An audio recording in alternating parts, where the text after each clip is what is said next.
Bueno, ahora vamos a continuar con nuestra invitada. Ella viene del Ministerio de Ambiente y Desarrollo Sostenible de la Dirección de Recurso Hídrico.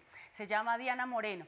Diana, bienvenida a Agenda Colombia y pues muchas gracias por acompañarnos y por venirnos a contar cómo debe ser el manejo adecuado del agua, cuáles son las recomendaciones que les vamos a dar a los colombianos, pues la sequía y el fenómeno del Niño no se va a ir. De acuerdo, bueno, buenos días. Hola, buenos días. Quisiera mencionar antes de las recomendaciones, dar un mensaje de estamos en la escasez en medio de la abundancia. El planeta cuenta con aproximadamente el 75% del agua, es el planeta. De ese 75% de agua, el 98% lo tenemos en los océanos y el 3%, perdón, el 97% de océanos, 3% es agua dulce. De ese 3% de agua dulce, solamente disponemos del 2% de aguas superficiales. Entonces, cuando nosotros decimos estamos en abundancia de agua, pues no está la abundancia de agua. Ese 2% tenemos que conservarlo, tenemos que hacerle un adecuado uso. Entonces, para esto, pues el Ministerio de Ambiente ha venido trabajando, impulsando una serie de instrumentos de planificación y de administración del recurso hídrico, instrumentos que lo que quieren es fortalecer a las entidades que tienen su función de preservar y conservar el agua, y también instrumentos que son para la comunidad, para la ciudadanía, para que sepa cómo actuar, cómo conservar, cómo hacer ese uso eficiente del agua. En ese sentido, en cuanto a los instrumentos de planificación, el Ministerio ha trabajado fuertemente en unos instrumentos que se llaman planes estratégicos de macrocuencas. Esos planes estratégicos de macrocuencas abordan las 5 macrocuencas del país y lo que persiguen es generar a largo plazo lineamientos frente al uso de ese territorio, integrado el agua, el suelo y todos los recursos pues, de la biodiversidad. Asimismo, está trabajando fuertemente en el desarrollo, formulación, ajuste de planes de ordenación y manejo de cuencas. Tenemos 396 cuencas o áreas hidrográficas que son objeto de PONCAS. Actualmente estamos trabajando con el Fondo de Adaptación en 60 PONCAS priorizados por fenómeno Niña. Esto cubre aproximadamente el 13.6% del país. Es un gran reto para el Ministerio que estos instrumentos se den, porque son los que dan pues, la pauta para el manejo del agua en las diferentes cuencas del país. Por otra parte, estamos trabajando en los planes de manejo de acuíferos, un recurso subterráneo que no es visible, pero que es fundamental para, digamos, fuente alterna de abastecimiento de muchas de las poblaciones. Asimismo, el Ministerio está impulsando la línea estratégica de la Política Nacional de Gestión Integral del Recurso Hídrico, el tema de uso eficiente del agua.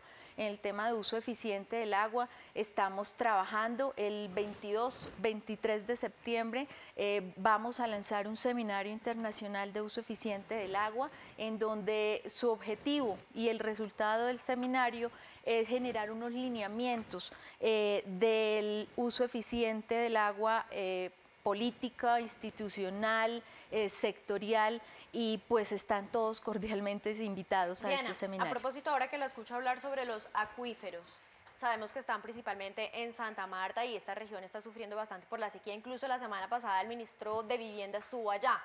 ¿Qué tan importante es cuidarlos y qué tanto se han visto afectados?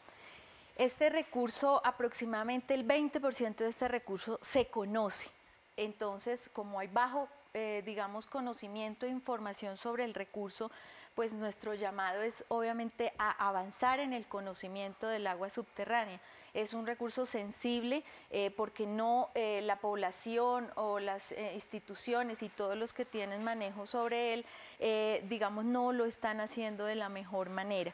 Entonces, actualmente el Ministerio por eso está trabajando en esos planes de manejo de acuíferos, por eso está trabajando en un convenio con la Universidad Nacional frente al conocimiento hidrogeológico de estas aguas en una región sensible para nosotros que es el Casanare. Entonces, pues estamos llamados a atender, digamos, las líneas del uso eficiente, del uso adecuado del recurso a partir de lo que genere la autoridad ambiental regional, que es pues la encargada a nivel de jurisdicción, de región, frente al manejo de este recurso. Diana, pues me queda una pregunta y es, como no estamos haciendo un uso eficiente del agua y sabemos que no solamente las personas lo están consumiendo, sino también la industria y la parte agrícola del país, ¿cuáles son esas recomendaciones teniendo en cuenta qué puedo hacer yo desde la casa, qué puedo hacer yo desde el trabajo y qué pueden hacer las personas que están en el campo cultivando para que tampoco se vean afectadas? De acuerdo, Melissa. Digamos que hay líneas muy claras para nivel, digamos, urbano, para nuestras casas. El llamado es optimizar el agua.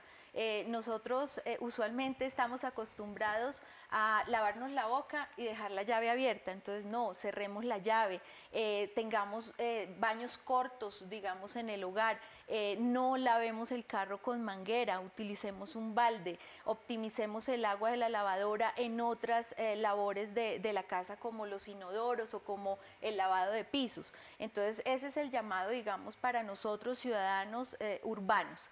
Y para los industriales, el llamado es a preservar y a optimizar el recurso hídrico. ¿Cómo?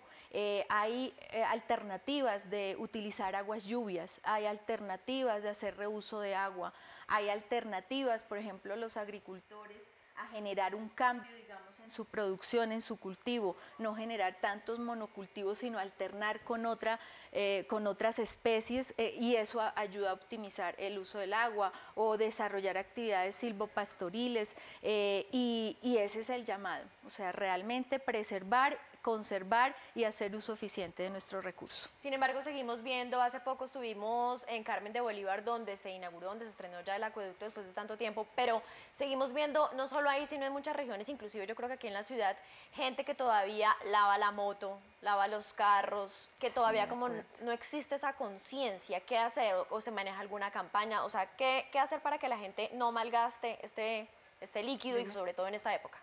Sí, de acuerdo. Realmente tú lo acabas de mencionar, una de las piezas importantes del uso eficiente es la concientización, la educación, la capacitación. Las autoridades ambientales regionales tienen programas de promoción en esta línea y es importante. El Ministerio con su campaña Dale un descanso al agua también ha venido promoviendo en diferentes escenarios regionales el tener conciencia frente a este recurso que realmente es escaso y que tenemos que cuidar porque es pues la razón de vida y el motor del desarrollo de nuestro país y del mundo. Diana, hay algo que nos causa mucha curiosidad y es precisamente nosotros acá en el centro del país, está lloviendo y lo estamos viendo a lo mejor en muchas partes del país sectorizadas está lloviendo. Esas lluvias, que a pesar de que estamos en zonas, pues en una temporada seca, en un fenómeno del Niño, ¿no compensa esa escasez en otras partes del país? No compensa, Melissa. Digamos, si bien está lloviendo en estas áreas urbanas, hay zonas críticas, Magdalena, Cesar, Casanares, Santanderes, están, digamos, enfrentando unos episodios de sequía impresionante. Casualmente la semana pasada estuve visitando el Espinal. Es impresionante ver esos cultivos de arroz, esos distritos de adecuación de tierras, por lo que están enfrentándose hoy en día. Su insumo principal es el agua, ¿cierto? Y están, digamos, sumergidos en una sequía impresionante y la población está, digamos, sufriendo. Entonces, no importa que a nivel local se estén dando algunos episodios de lluvia, a nivel territorial, la gran línea se mantiene en sequía, entonces no compensa. Cada escenario tiene unas graves tragedias para el territorio. En ese caso, por ejemplo, cuando estamos hablando de que hay lluvias, por ejemplo, ¿el centro del país va a tener sequía? El centro del país, no, pues digamos no se ha catalogado como un área crítica el centro del país. Lo que te decía, los departamentos que tienen, digamos, una alerta importante son el Magdalena, Cesar, Casanares, Santander, Chocó, pero por ahora los reportes de IDEAM no registran centro aún.